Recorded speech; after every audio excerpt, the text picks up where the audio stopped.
पढ़ते हैं। पहला आर्टिकल अपना कहता है we are seeing militarisation of space study progress towards weaponisation CDS. तो हमारे चीफ ऑफ डिफेंस जो स्टाफ है जो जनरल अनिल चौहान जी हैं, तो इनका ये कहना है कि देखिए भाई पूरी दुनिया में ना एक तो हथियारों की दौड़ लग रही है। ठीक है, आप यूरोप में स्पेशली देख सकते हो, चाइना में देख सकते हो, रशिया में देख सकते हो, इंडिया में भी देख सकते हो, अमेरिका में देख सकते हो, कनाडा को देख सकते हो, ऑस्ट्रेलिया को देख सकते हो। तो एक हथियारों की दौड़ लगी हुई है। जब हम लोग वॉर की बात करते हैं तो वॉर के कई सारे फ्रंट होते हैं। वॉर का एक जो इंपॉर्टेंट फ्रंट होता है वो होता है लैंड फ्रंट। ठीक है, जिसमें एक्चुअली जाके आप लड़ते हो। एक वो होता है वाटर फ्रंट। ठीक है, जिसमें हमारी नेवी वगैरह जो है इन्वॉल्व रहती है। एक अपना होता है एयर, जिसमें हमारी एयरफोर्स जाती है। तो ये 3 जो डायमेंशंस होती हैं वॉर की, ये ट्रेडिशनल डायमेंशंस होती हैं। ठीक है, मैं थोड़ा-सा इसको दोबारा शेयर कर देता हूँ, आई थिंक थोड़ा फ्रीज़ हो गया है। ये कन्वेंशनल है, मतलब ट्रेडिशनल जो 3 तरीके होते हैं लड़ाई करने को, यही होते हैं, या तो आप लैंड के ऊपर लड़ें, आप एयर में लड़ें या फिर वाटर में लड़ें। जो यहाँ पे 4th डायमेंशन है वो है साइबर डायमेंशन। ये 4th नई डायमेंशन मॉडर्न डायमेंशन है। लेकिन इसके अलावा एक और डायमेंशन अभी यहाँ पे आ गई है, वो है स्पेस। स्पेस को अभी तक बहुत रेडिकल तरीके से वेपनाइजेशन नहीं हुआ था। हालांकि कोल्ड वॉर का टाइम जब चल रहा था तो अमेरिका ने कोशिश किया था कि स्पेस के अंदर कुछ वेपन्स वगैरह को डिप्लॉय कर दिए जाएं, न्यूक्लियर वेपन्स वगैरह को कर दिए जाएं, बट वो बहुत सक्सेसफुल हुआ नहीं और दुनिया भर से अपोजिशन भी हुआ था उसका। लेकिन अब जब ट्रम्प भाई साहब आए अमेरिका में तो उन्होंने फिर से कहा, स्पेशली कहा, मीडिया में कहा कि स्पेस को भी वेपनाइजेशन करने की जरूरत है और फ्यूचर में अमेरिका जो है स्पेस डिफेंस के अंदर भी वर्ल्ड लीडर होना चाहिए। हालांकि उनकी बात को बहुत लोड नहीं किया गया किसी के द्वारा, इवन उनके खुद के सरकार में बहुत सारे लोगों ने अपोज किया था, क्योंकि आप एक नया फ्रंट ओपन नहीं कर सकते हो यार। ठीक है, ऑलरेडी दुनिया में समस्या चल रही है कहीं ना कहीं, तो नया फ्रंट ओपन करेंगे तो ऑफ कोर्स चीजें नेगेटिव ही जाएंगी। लेकिन हमारे सीडीएस ने भी कहा है अभी कि देखो यार, इंडिया को भी अपनी कैपेसिटी बढ़ाने की रिक्वायरमेंट है यहाँ पे। राइट, जिस तरह से देखो यार, आइडियलिस्टिक होने की अलग बात है ना, बड़ी बड़ी बातें करते हो, उटोपिया, आप वो सब चीजें करते हो, लेकिन प्रैक्टिकल होने की अलग बात है।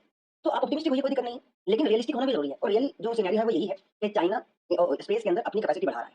ठीक है, तो इंडिया को भी आने वाले समय में उसके लिए तैयार यहाँ पे रहना पड़ेगा। तो हमें टेक्नोलॉजी में ऑफ कोर्स इन्वेस्ट करने की जरूरत है। हमारा जो नैविक जैसे जीपीएस सिस्टम है, हमारा नैविक जो सिस्टम है उसको और ज्यादा स्ट्रॉन्ग करने की जरूरत है। हमारी इंटेलिजेंस के लिए, सर्विलेंस के लिए, रिकॉग्निशंस के लिए वो किया जाना चाहिए। क्योंकि ये सब करेंगे तो फ्यूचर अभी तो इमीडिएट थ्रेट नहीं है स्पेस से, लेकिन भी नेवर नो, आने वाले 30 40 50 सालों में थ्रेट हो सकता है। और हो सकता है चाइना इतनी कैपेसिटी डेवलप कर ले कि हमारे जो स्पेस के अंदर जो एसेट्स हैं, हमारे जो सैटेलाइट्स वगैरह, उनको डिस्ट्रॉय कर दे। क्योंकि already anti satellite technology China के पास काफी अच्छे से आ चुकी है। टेस्ट हम लोग ने किया था इंडिया ने भी, लेकिन चाइना काफी आगे यहाँ पे निकल चुका है। तो स्पेस को वेपनाइजेशन से बचाने के लिए अब हमारे पास अभी जो है कुछ ट्रीटीज हैं वर्ल्ड ओवर।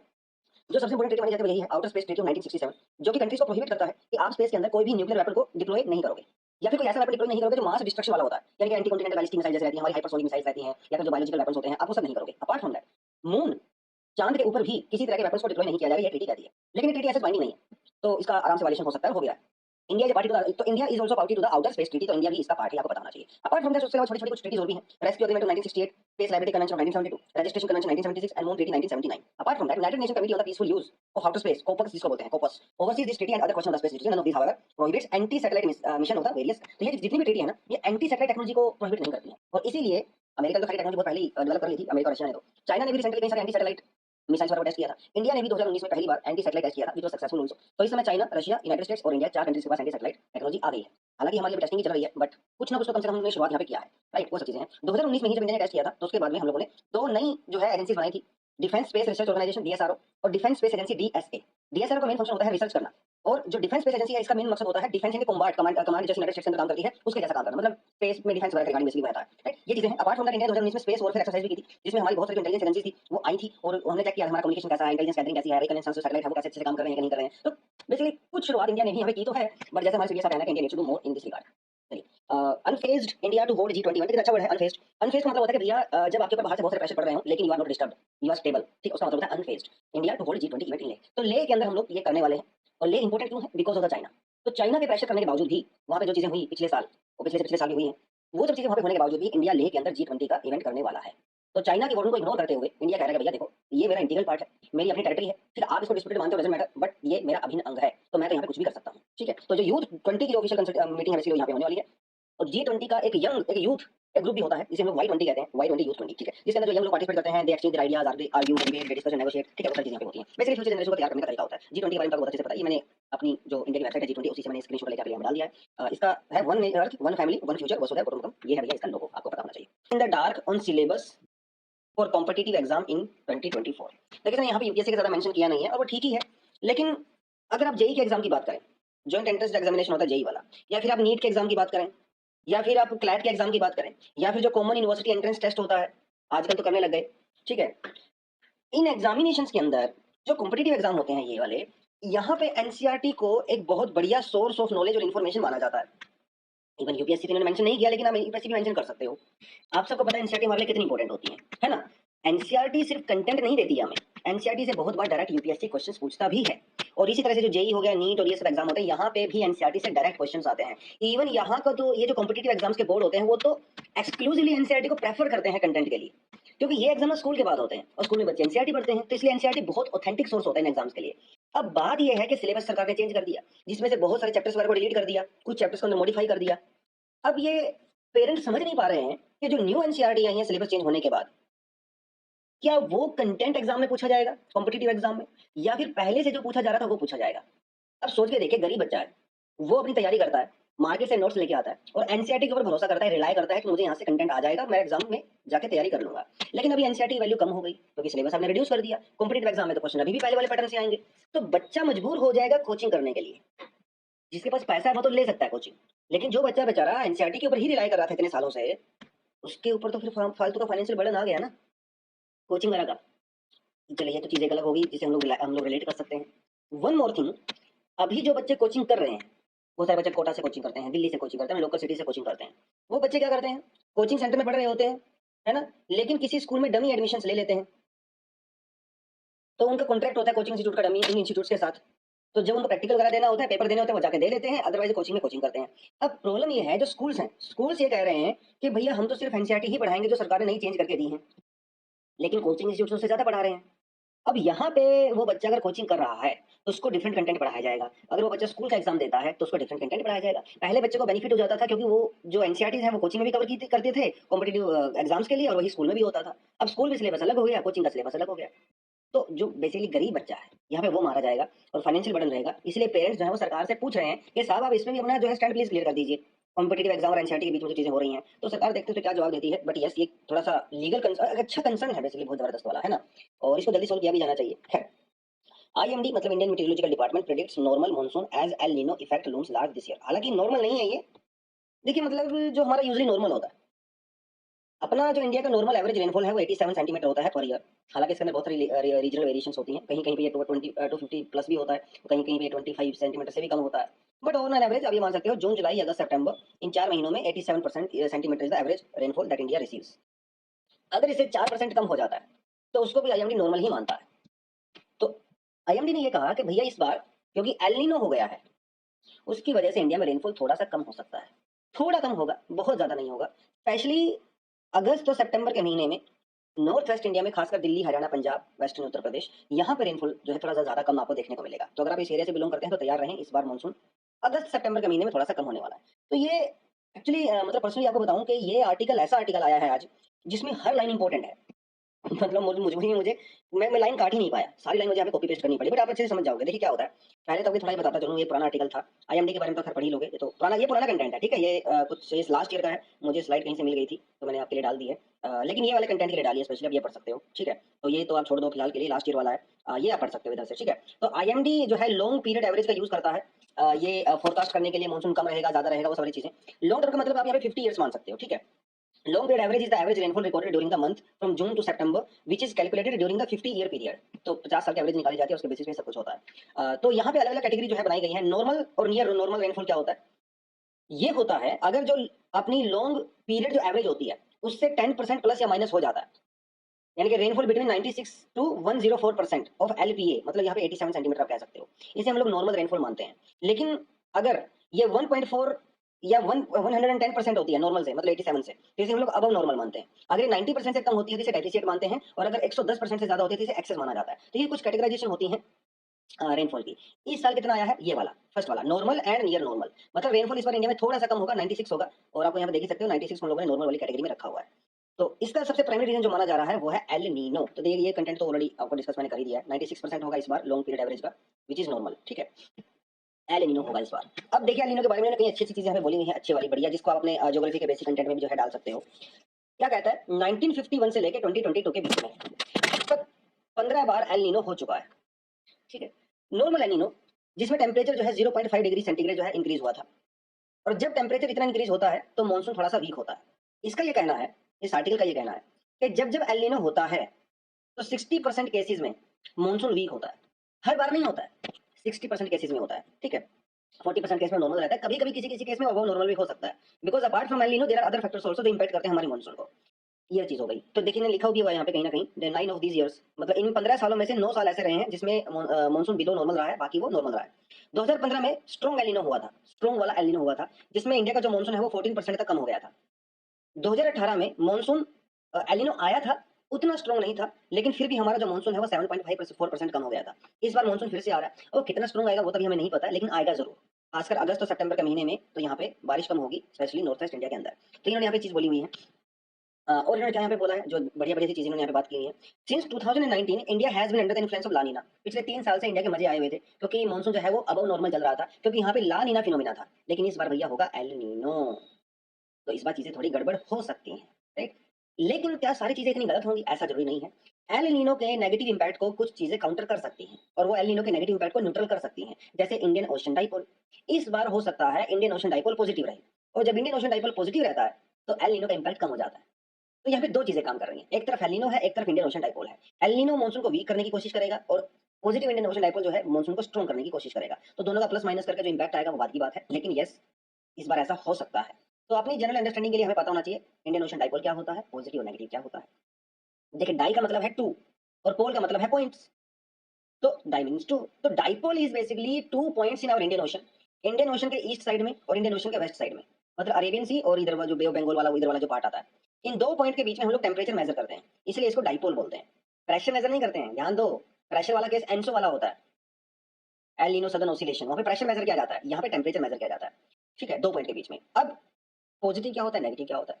जब वेस्टर्न इंडियन ओशन कोल्ड होता है और ईस्टर्न इंडियन ओशन जो है वार्म होता है, उसे बोलते हैं negative Indian ocean dipole.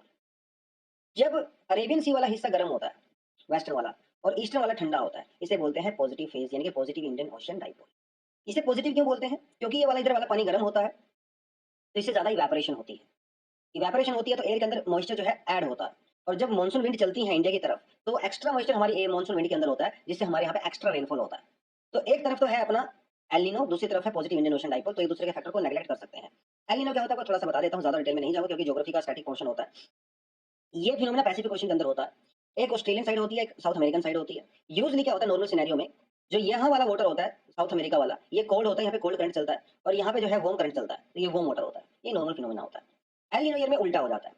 South America वाली साइड में यहाँ का जो कोल्ड करंट था वार्म हो जाता है, और इधर जो है पानी जो है वो कोल्ड हो जाता है। तो यहाँ पे क्रिएट हो जाता है हाई प्रेशर, यहाँ पे क्रिएट हो जाता है लो प्रेशर। तो ये जो उसकी वजह से जो पूरा सिनेरियो होता है, ये अपना जो साइकिल यहाँ पे होता है, ठीक है, वो डिस्टर्ब हो जाता है, और उसकी वजह से जो इंडियन ओशन के अंदर जो मानसून विंड चलती हैं, ठीक है, वो भी डिस्टर्ब हो जाती हैं। तो ये अपना होता है बेसिकली एल नीनो ला नीना। आपको तो मैं यही कहूंगा कि देखिए, इसमें टाइम लगता है ना, ये करंट अफेयर का टॉपिक तो नहीं है, स्टैटिक पोर्शन का पार्ट है। तो थोड़ा सा यूट्यूब पे जाकर वीडियो देख सकते हो, अपने एनसीईआरटीज पढ़ सकते हो, या फिर अपने क्लासेस वगैरह प्रॉपर्ली ज्वाइन की हुई है, तो वहाँ पे तो टीचर्स आपको अच्छे से एक्सप्लेन कर ही देते हैं सब चीजें, ठीक है। बट यस, ये थोड़ा आपको आइडिया होना चाहिए। चलिए थोड़ा सा यहाँ पे देख लेते हैं मिडिल ईस्ट के अंदर क्या हो रहा है। तो यहाँ पे अब ये सऊदी अरेबिया, और सऊदी अरेबिया का जो है वो तीनों साइड से पंगा चल रहा है। एक तरफ यमन के साथ, एक तरफ ईरान के साथ, एक तरफ सीरिया के साथ। सीरिया में तो सिविल वॉर चल रहा है कितने सालों से, है ना, 8-10 साल हो गए हैं। तो यहाँ पे सऊदी अरेबिया इसराइल और यूएसए के साथ और इवन टर्की के साथ मिलके जो सीरिया में जो असद हैं उनके अगेंस्ट में लड़ रहे थे, ठीक है। तो सऊदी अरेबिया का यहाँ पे एंगेजमेंट है। ईरान के अंदर तो आपको सीधा सा पता है, डायरेक्ट एंगेजमेंट तो खैर नहीं है ईरान के साथ, लेकिन प्रॉक्सी वॉर चलता है खासकर यमन में। यमन के अंदर जो ह्यूथीज हैं, हुथी, ठीक है, ये शियाज हैं, और इन्होंने ईरान की सपोर्ट से यमन की जो कैपिटल है सना, ठीक है, उसके ऊपर इन्होंने कब्जा किया हुआ है। सऊदी अरेबिया, इसराइल और यूएसए, ये तीनों मिलके जो है ह्यूथीज के अगेंस्ट में ड्रोन एक्शन करते हैं, एयर एक्शन करते हैं। सऊदी अरेबिया कोशिश तो कर रहा है, लेकिन भैया ह्यूथी जो है भारी पड़ गए हैं। और आप ये भी चीज देखिए क्या है कि यहाँ पे जो है सऊदी अरेबिया के बहुत सारे जो है ऑयल वेल्स हैं, ठीक है, जहाँ से वो ऑयल वगैरह निकलता है। हुथी रेबल जो है वो यमन से जो है सीधा ड्रोन से अटैक करते हैं, इनके पास मिसाइल्स वगैरह भी हैं, और सऊदी अरेबिया को यहाँ पे खतरा है। कई सारे अटैक हो चुके हैं सऊदी अरेबिया के ऊपर, इवन कैपिटल के ऊपर भी हो चुके हैं। तो इधर से इनको टेंशन है भाई, ठीक है। ईरान को ये लोग दबाने की कोशिश कर रहे थे, तो वैसे ही इनसे वो हैंडल नहीं हो रहा है। सीरिया में ऑलरेडी सीधी सीधी सी बात है, सीरिया को सपोर्ट कौन कर रहा है? एक तरफ से रशिया सपोर्ट कर रहा है, एक तरफ से चाइना सपोर्ट कर रहा है, और एक तरफ से ईरान सपोर्ट कर रहा है। तो उसमें असद जो भाई साहब है वो भी भारी पड़ रहे हैं इनके ऊपर। तो सऊदी अरेबिया इस समय कई सारी जगह से टेंशन से घिरा हुआ है, तीनों तरफ से। तो इसकी उसकी जो पावर है, जो रसूख है, वो थोड़ा सा डाउन जा रहा था। हालांकि सऊदी अरेबिया अभी भी एक मिडिल ईस्ट के अंदर बिगेस्ट पावर में से मानी जाती है, ईरान भी एक बड़ी पावर है। लेकिन यहाँ पे जो सबसे बड़ा जो मित्र था सऊदी अरेबिया का, वो था यूएसए, ठीक है, यूएसए वाज द ग्रेट अलाइ। क्योंकि डिफेंस वगैरह के लिए सऊदी अरेबिया जो है यूएसए के ऊपर कंप्लीटली डिपेंड करता है। 90% से ज्यादा जो डिफेंस इक्विपमेंट है सऊदी अरेबिया के, वो अमेरिकन जो है वो वेपन्स है। अब यूएसए की जो है प्रायोरिटी कम हो गई मिडिल ईस्ट में, क्योंकि यूएसए का ध्यान चला गया यूक्रेन की तरफ, यूएसए का ध्यान चला गया भैया ताइवान की तरफ, यूएसए का ध्यान गया हुआ है इंडो पैसिफिक की तरफ। तो ये वाला जो एरिया है थोड़ा सा भी कम प्रायोरिटाइज हो गया। एक कंप्लीटली उन्होंने नहीं छोड़ा इसको, ठीक है, अभी भी जो फिफ्थ फ्लीट है यूएसए की वो यहीं पे है, और हजारों की संख्या में यूएसए के जो सोल्जर्स हैं ऑन ग्राउंड, वो अभी भी वहाँ के जो मिलिट्री बेस बने हुए हैं, नेवल बेस बने हुए हैं, वहाँ पे एग्जिस्ट करते हैं। तो कंप्लीटली तो डिकपल नहीं किया अपने आप को, बट यस, इन्फ्लुएंस थोड़ा सा कम हुआ है ऑफ कोर्स। तो उन सारी चीजों को देखते हुए अब चाइना तो अपने आप में भैया वर्ल्ड लीडर यहाँ पे बनता ही जा रहा है, बनता क्या है, बन ही गया है, इसमें कोई ऐसा डाउट ही नहीं है अब। तो चाइना जो है सऊदी अरेबिया का भी खासम खास है, और ईरान का भी खासम खास है, क्योंकि दोनों से बहुत ज्यादा ऑयल ये लेता है। अब ये पैसे की सारी बात है, सीधी सी बात है, राइट। पैसा है तो सब कुछ है। तो चाइना ने कहा भाई काहे लड़ रहे हो आपस में यार आप, ठीक है आप सिनेरियो देखिए, आपस में लड़ते रहेंगे दो बिलियन तो बंदर आके पीछे फायदा उठा जाएगा। तो ऐसा करो आप दोनों आपस में ही जो है हाथ मिला लीजिए, हैंडशेक कर लीजिए, और जो हुआ पास में उसको भूल जाइए, अभी जो है नए तरीके से शुरुआत करते हैं। और अगर हम लोग चाहें तो दुनिया को कंट्रोल कर सकते हैं बेसिकली। तो ये इनका इस समय आइडिया यहाँ पे चल रहा है। One more thing, Saudi Arabia, एक तो देखो यूएसए से डिप्लोमेटिक और मतलब जो चीजें चल रही हैं वो तो हो ही रही हैं, लेकिन सऊदी अरेबिया को पैसा भी चाहिए, क्योंकि सऊदी अरेबिया को ये पता है कि वो ऑयल के ऊपर डिपेंडेंट नहीं हो सकता हमेशा के लिए। तो वो अपनी इकोनॉमी को डाइवर्सिफाई करना चाहता है, तो कई सारे डेवलपमेंट प्रोजेक्ट जो है वो यहाँ पे लगा रहा है Saudi Arabia, just like Dubai. और उसके लिए उसको पैसा भी चाहिए बहुत ज्यादा। पैसा कहाँ से आएगा? ऑयल से आएगा, ठीक है। तो इस समय क्या हुआ, और ये सऊदी अरेबिया और रशिया, ये दोनों ही ओपेक प्लस का पार्ट है। इन्होंने क्या किया, अमेरिका की धमकी के बावजूद ऑयल की सप्लाई को रिड्यूस कर दिया, क्योंकि ऑयल की सप्लाई अगर रिड्यूस होगी तो प्राइस हाई होगा। तो रशिया को भी पैसा चाहिए, उसको तो बेनिफिट है ही, और सऊदी अरेबिया को पैसा चाहिए, इसलिए इसने सप्लाई को डाउन कर दिया है, रिड्यूस कर दिया है। अब ये सारी चीजें जो है यहाँ पे हो रही है, ठीक है। सऊदी अरेबिया को चारों तरफ से खतरा था, वो भी एक चीज है, उसका जो यहाँ पे डोमिनेंस था वो थोड़ा वीक हो रहा था। अमेरिका ने यहाँ से जो है थोड़ा डीप्रायोटाइज कर दिया है, और चाइना दोनों का एक अच्छा मित्र है, तो सऊदी अरेबिया को तो बेनिफिट ही बेनिफिट है चारों तरफ से। बट ये कहना कि भाई कितने लंबे समय तक वो चलेगा वो थोड़ी देखने वाली बात रहेगी, लेकिन फिलहाल तो चीजें ऐसी ही नजर आ रही है कि कुछ ना कुछ ठीक होगा। हालांकि सऊदी अरेबिया ऐसा नहीं है कि भाई अमेरिका से बिल्कुल उसने दुश्मनी मोल ले लिया, ऑल दैट, नहीं नहीं, अभी भी पूरा डिफेंस सऊदी अरेबिया का अमेरिका पे डिपेंड करता है।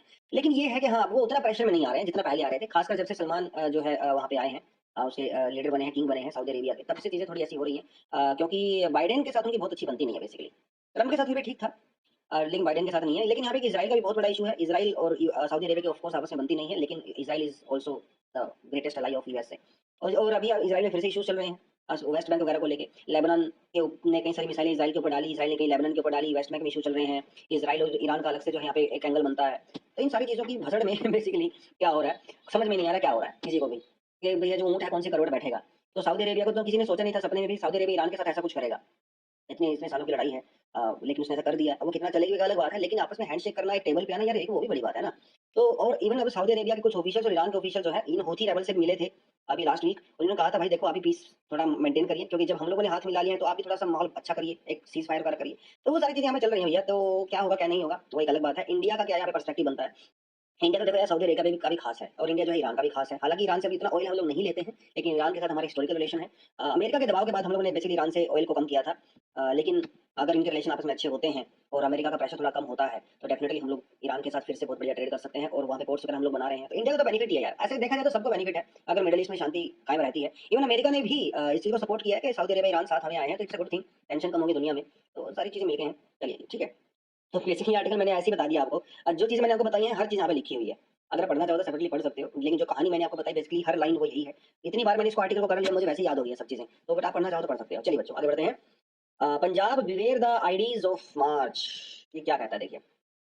पंजाब के अंदर जो चीज़ें हो रही हैं ठीक है पिछले कुछ समय से, तो उसके बारे में एक बहुत बढ़िया आर्टिकल यहाँ पे दिया है। और मिस्टर एम के नारायण ये एक फॉर्मर डायरेक्टर रहे हैं इंटेलिजेंस ब्यूरो के, तो भाई इतने बड़े आदमी हैं, आईपीएस ऑफिसर हैं, और नेशनल सिक्योरिटी एडवाइजर भी रहे हैं, तो और वेस्ट बंगाल के गवर्नर भी रहे हैं। तो इतना बड़ा आदमी जिनकी इतनी एक्सपर्टीज है ना इंटेलिजेंस में और इंटरनल सिक्योरिटी में, अगर ये अपने आर्टिकल लिख रहे हैं तो हमारी क्या हम लोग हमारी क्या ही मिसाल होती है कि इनके आर्टिकल भी इग्नोर करें, है ना। तो इतना बड़ा आदमी हमें बता रहा है कुछ तो हमें पता होना चाहिए। तो क्या बता रहे हैं सर, हमें क्या बता रहे हैं सर, हमें ये बता रहे हैं कि पंजाब में जो चीजें हो रही हैं वो ठीक नहीं हो रही हैं।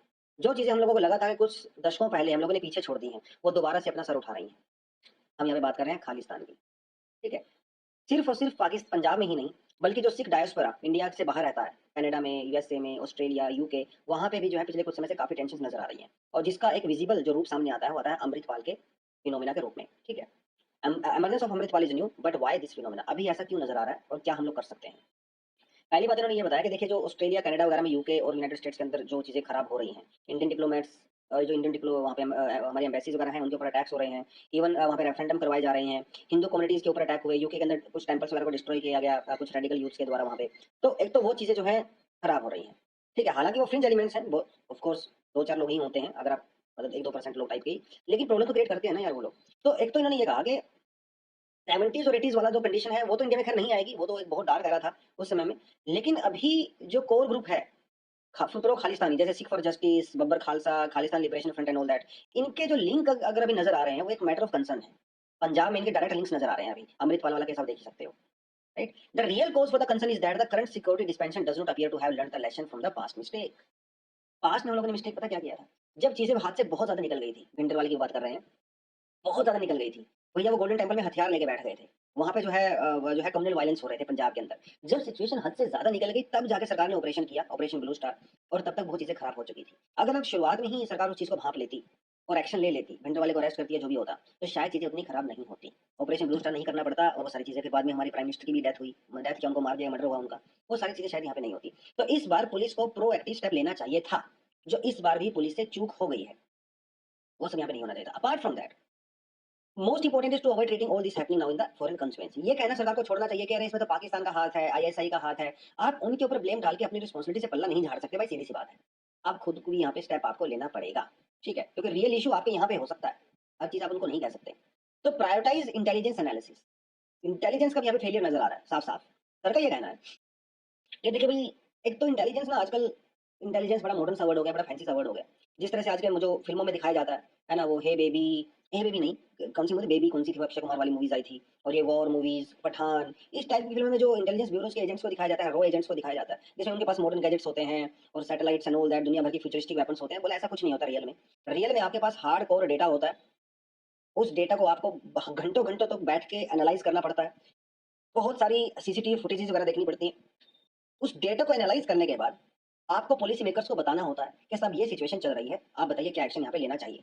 इंटेलिजेंस ब्यूरो का तो काम यही होता है ना, इंटेलिजेंस ब्यूरो का काम एक्शन लेना नहीं है, उसका काम बेसिकली क्या है, इंटेलिजेंस प्रोवाइड कराना, अब वो एक्शन बाद में लिया जाता है। तो यहाँ पे हमसे कुछ गलतियां हो गई। गलतियां ये हो गई, पहले बात तो जो देखिए फार्म प्रोटेस्ट वगैरह हुआ था, तो फार्मर्स का जो सेंटीमेंट है वो नहीं समझ पाए हम लोग, ठीक है, क्योंकि जो किसान है, धीरे धीरे देखिए पूरी दुनिया जो है वो सर्विस सेक्टर की तरफ जा रही है। तो किसान जो पहले 20 साल पहले, 15 साल पहले पंजाब में हुआ करता था, आज के टाइम में किसान की वो इनकम नहीं है। और जिस तरह से पंजाब के अंदर रिलीजियस कन्वर्जन हो रहे हैं, स्पेशली दलित हिंदू क्रिश्चियनिटी के अंदर हो रहे हैं, तो वहाँ की पॉपुलेशन के बीच में एक एक भावना तो है कहीं ना कहीं, और उसका बेनिफिट फिर जो है यहाँ पे उठाया जा रहा है। तो वो सारी चीजें, तो बिलो द सर्फेस क्या हो रहा है, ये हमारी इंटेलिजेंस जो एजेंसीज है वो समझ नहीं पाई। अमृतपाल जब भीड़ लेके आया वहाँ पे, जो पुलिस स्टेशन के अंदर जो अटैक हुआ, वो सारी चीजें, उससे पहले जब वारिस पंजाब दे इस ऑर्गेनाइजेशन का हेड बनाया गया अमृतपाल को, राइट, ये वारिस पंजाब दे जो है खुल्लम खुल्ला खालिस्तान की डिमांड करते हैं, तब भी हमारी इंटेलिजेंस को जो है भनक नहीं लगी। इवन जो हमारा सिख डायस्पोरा है जो बाहर कंट्रीज में रहता है, उसकी इंटेलिजेंस भी हम लोगों को नहीं मिल पाई। फिर बाद में फार्मर प्रोटेस्ट हुआ, यहाँ पे भी कुछ ऐसे एलिमेंट्स हो सकते थे जिनके इंटेलिजेंस ब्यूरो ने क्या फेलियर ही रहा एक तरह से, हम लोग समझ नहीं पाए। फिर जो रेड फोर्ट में जो हुआ इंसिडेंट, वो सारी चीजें मिला के, तो बेसिकली ये है कि कई जगह पे यहाँ पे इंटेलिजेंस का फेलियर भी नजर आता है। अगर वो पहले से समझ जाते कि सरफेस के नीचे क्या चल रहा है, तो पहले से एक्शन लिया जा सकता था। अब इसमें देखिए गवर्नमेंट का अपना आर्गुमेंट हो सकता है, लेकिन ये सर का ऐसा मानना है कि हर चीज हम लोग पाकिस्तान, आईएसआई, वो सब यहाँ पे अपने को नहीं बोलना चाहिए। हमेशा ये नहीं कहना चाहिए कि ये तो वर्ल्ड कॉन्स्पिरेसी है, सारी दुनिया इंडिया के अगेंस्ट में ही कॉन्स्पिरेसी कर रही है, ब्रिटेन वाले भी, ऑस्ट्रेलिया, यूएसए वाले भी, यार वो ठीक नहीं है, ये सब फेक न्यूज है। ठीक है, सिख कम्युनिटी जो बाहर रहती है और इंडिया में जो रहती है स्पेशली, आपका कहीं ना कहीं इंटेलिजेंस फेलियर है। अभी भी ठीक, ऐसा नहीं है कि एक्शन बहुत लेट हुए हैं, ऐसी बात भी नहीं है, एक्शन टाइम से ही हुआ है। लेकिन अभी तो अमृतपाल पहली बार तो पकड़ा नहीं गया। कुछ लोगों का ये मानना है कि सरकार चाहते हैं कि अमृतपाल को ना पकड़े, सरकार चाहते हैं कि अमृतपाल जो है वो धीरे धीरे पाकिस्तान चला जाए, क्योंकि पाकिस्तान अगर एक बार चला गया अमृतपाल, तो सारा ब्लेम हम लोग क्या बोल सकते हैं, वो तो आईएसआई से मिला हुआ था, तो फिर उसको हम एज अ टेररिस्ट जो है डिक्लेयर कर सकते हैं। तो ये जो पूरी मूवमेंट अपने आप ही डाउन चली जाएगी, क्योंकि पाकिस्तान से अगर लिंक पकड़े गए अमृतपाल के, तो फिर चीजें खराब हो जाएंगी बहुत सारी। तो may be, I don't know, मैं बहुत बड़ा एक्सपर्ट नहीं हूँ, बट सर ने खैर ऐसा कुछ नहीं कहा है, एक दो मेरे फ्रेंड जो है दे वर टेलिंग दिस आल्सो। तो ये भी एक तरह का चल रहा है मार्केट में कि हम सरकार जानबूझ के अमृतपाल को नहीं पकड़ रही है। खैर, तो सिर्फ इंडिया के अंदर ही नहीं बल्कि इंडिया से बाहर भी हमारी इंटेलिजेंस एजेंसीज को यहाँ पे एक्शन लेने की जरूरत है। जब हम लोग यूनाइटेड नेशंस के अंदर जाते हैं, इंडिया वाले, हम लोग बात करते हैं हमारे वहाँ पे, तो हम लोग बहुत बड़ी बड़ी बातें करते हैं, प्रिंसिपल्स की बात करते हैं, वैल्यूज की बात करते हैं, रेडिकलाइजेशन की हम लोग बात करते हैं, टेररिज्म की हम लोग बात करते हैं। लेकिन इंडिया में जो यूथ का जो खालिस्तानी जो बन रहे हैं, जो रेडिकलाइज हो रहे हैं, और जो टेररिस्ट ग्रुप जो है बन के सामने आ रहे हैं, उनके बीच में जो लिंक्स नजर आ रहे हैं साफ साफ, उस पे जो है हम लोग बहुत ज्यादा दुनिया को कन्विंस नहीं कर पाए हैं। ये एक बहुत बड़ी बात इन्होंने यहाँ पे बोली है। Its diplomats and intelligence agencies conspicuously failed to carry conviction about the omnipresent threat posed by the Sikh terrorism group। अगर आप देखें जैसे लंदन के अंदर जो चीजें हुई, ऑस्ट्रेलिया में जो चीजें हुई, अगर हमारी इंटेलिजेंस एजेंसीज, अगर ऑस्ट्रेलियन गवर्नमेंट को या उनकी इंटेलिजेंस एजेंसीज को पहले से ही अगर अलर्ट कर देती, तो शायद वो चीजें वहाँ पे नहीं होती। तो सिर्फ फॉरेन गवर्नमेंट को जो है क्रिटिसिज्म करना वो ठीक नहीं है, बल्कि हमें कुछ ना कुछ यहाँ पे करना पड़ेगा।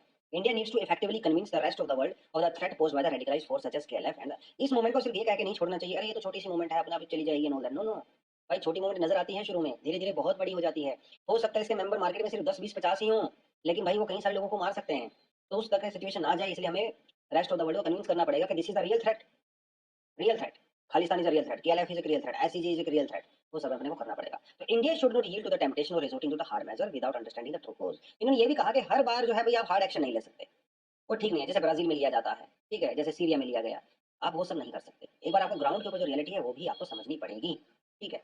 तो वो सारी चीजें इन्होंने यहाँ पे बोली है। It needs to steer between the extremism right and the left, ensure the great sense of the unity within the country according to the respect the individual dignity, human progress, वो सारी चीजें आप conclusion में जो है इसको जाके आराम से लिख सकते हो। ठीक है, तो ये था आज का पूरा एडिटोरियल। अच्छा लगा मुझे क्योंकि अब तक इसके ऊपर हम लोगों ने बहुत अच्छे से डिस्कशन नहीं किया था। आज इंटरनल सिक्योरिटी के पर्सपेक्टिव से किया है, तो आई होप आपको 2-4 पॉइंट यहाँ पे मिले होंगे। अगर आपको पहले से पता होगा तो एक रिवीजन टाइप का हो गया होगा। बट जितनी बार आप चीज़ों को पढ़ते हो तो अंडरस्टैंडिंग डीप होती है ना? 1-2 बार पढ़ के भैया किसी को याद नहीं होता। खैर, आज इतना ही करेंगे, कल मिलते हैं कुछ नए टॉपिक्स के साथ। Thank you very much, all the best, जय हिंद।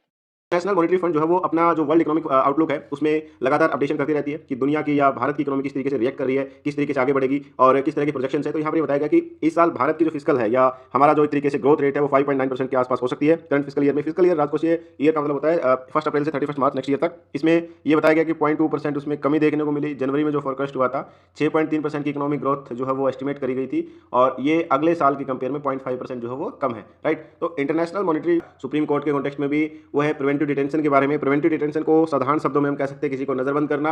हालांकि हमारे कॉन्स्टिट्यूशन में इसके बारे में डिस्कस किया गया, लेकिन सुप्रीम कोर्ट ने बेसिकली क्या बोला कि प्रिवेंटिव डिटेंशन जैसी चीजें होने से पहले एक प्रॉपर प्रोसीजर को फॉलो किया जाना चाहिए और एक तरीके से डिटेंशन पावर का मिसयूज नहीं होना चाहिए, प्रोसीजर पैरामाउंट को फॉलो किया जाना चाहिए। इसके बारे में एक तरीके से डेफिनेशन डिटेल से बताया गया कि सुप्रीम कोर्ट की ऑब्जर्वेशन है कि प्रिवेंटिव डिटेंशन जो है ये कॉलोनियल लिगेसी को कंटिन्यू कर रहा है और कहीं ना कहीं स्टेट को या राज्य सरकार को या केंद्र सरकार को आर्बिट्री पावर देता है या एक तरीके से अनलिमिटेड पावर की तरह उसको पावर एक तरीके से इंडिकेशन करता है। इसके लिए जरूरी है कि जब भी इस तरह के केसेज हो तो उसमें प्रॉपर प्रोसीजर को फॉलो किया जाए और ये इंश्योर किया जाए कि केवल रेयर से रेयर केसेज में या फिर प्रॉपर प्रोसीजर के बाद ही इस चीज़ को फॉलो किया जाए। इनके अलावा अगर हम बात करें, कई बार क्या होता है कि कुछ फैक्ट इसमें इंडिकेशन करते हैं, जैसे प्रिवेंटिव डिटेंशन जो है वो माना जाता है कि बहुत सारे डिटेंशन जो है वो बेसिक चीज़ों की वजह से भी हो जाते हैं, प्रॉपर ग्राउंड प्रोवाइड नहीं किया जाता कि क्या रीजन रहा है और इसका मिसयूज होता है। जैसे तमिलनाडु एक ऐसा राज्य जहाँ पर सबसे ज़्यादा कहीं ना कहीं प्रिवेंटिव डिटेंशन केसेज देखने को मिलेंगे। वहाँ पर एक एक्ट आया था गुंडा एक्ट और इसमें बहुत सारे क्राइम क्रिमिनल्स को इसमें इन्वॉल्व किया गया, चाहे वो बोटलैगर्स है, स्लम ग्रैबर्स है, फॉरेस्ट ऑफेंडर्स है, वीडियो पायरेट्स हो, इसके अलावा साइबर क्रिमिनल, सेक्स ऑफेंडर्स हो। इन सब चीज़ों में जो भी क्रिमिनल्स हैं उन सबको इंक्लूड किया गया था, जिसकी वजह से तमिलनाडु भारत में ऐसा राज्य है जहाँ पर प्रिवेंटिव डिटेंशन के केसेस काफ़ी ज़्यादा देखने को मिले। इसके अलावा इसके लिए सबसे बड़ी प्रॉब्लम आती है कि एक तो बेल के जो प्रोविजन होते हैं वो कहीं ना कहीं चैलेंजिंग है और इसके मिसयूज होने की पॉसिबिलिटी है। हालांकि कॉन्स्टिट्यूशन में इसके बारे में डिफाइन किया गया है, लेकिन हमें ये इंश्योर करना पड़ेगा कि प्रिवेंटिव डिटेंशन जो है वो रेयर हो और इसके अलावा उसमें पुलिसिंग और स्पीडी ट्रायल्स होना चाहिए, अनलिमिटेड पावर नहीं होनी चाहिए अथॉरिटीज़ को। इनके अलावा अगर हम बात करें, एक प्रॉपर जो प्रोसीजर होना चाहिए रूल्स एंड रेगुलेशन का, उसको इसके अंदर फॉलो किया जाना चाहिए। तो ये एक छोटा सा टॉपिक है। स्पेस एजेंसी फ्रंट पेज की न्यूज़ है, data protection bill in the monsoon season. अब नया द यूनियन गवर्नमेंट बेसिकली उसने इन्फॉर्म किया है सुप्रीम कोर्ट को दैट अ न्यू लॉ जिसका नाम है digital personal data protection bill 2022 जो कि इन्फोर्स करेगा individuals privacy in the online space was ready. तो सुप्रीम कोर्ट को इन्फॉर्म किया है गवर्नमेंट ने डेटा प्रोटेक्शन बिल 2022 नाम है digital personal data protection bill 2022 जो कि इन्फोर्स करेगा इंडिविजुअल प्राइवेसी को ऑनलाइन स्पेस में रेडी है and this new bill will be tabled in the monsoon session, मतलब जुलाई वाले सेशन में ये टेबल किया जाएगा। ठीक है, तो that is the thing which is important, I hope you got clarity.